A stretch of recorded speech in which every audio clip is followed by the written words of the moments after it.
ये जो बड़ा बड़ा, हाँ, और ये छोटे बड़े की अलामत है।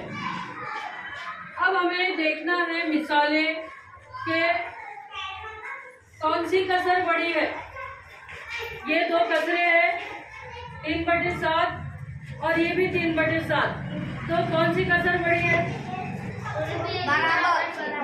हाँ, बड़ी कौन सी है? कोई भी नहीं, बराबर है। तो यहाँ का की कौन सी अलामत आएगी? बराबर की।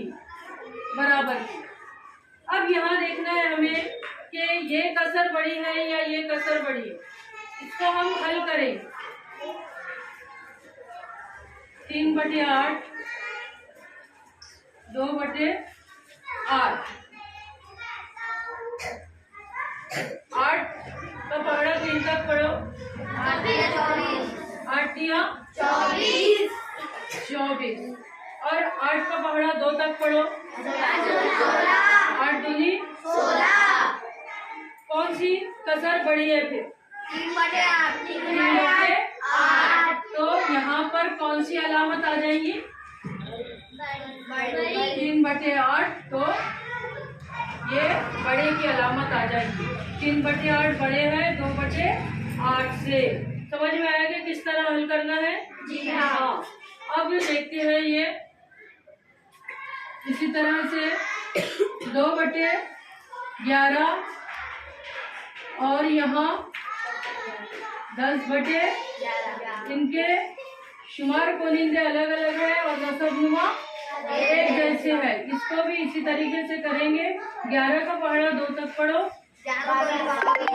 11 दूनी 22।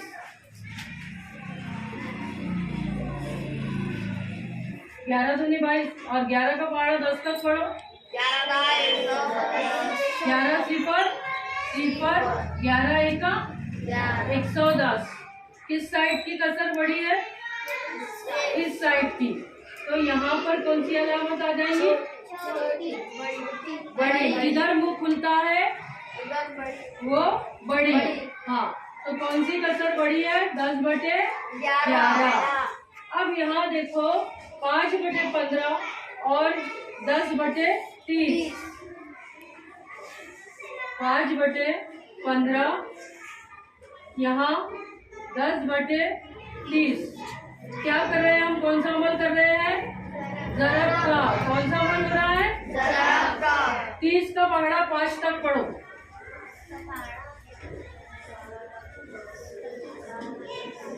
30 का नहीं आता। 5 का 50।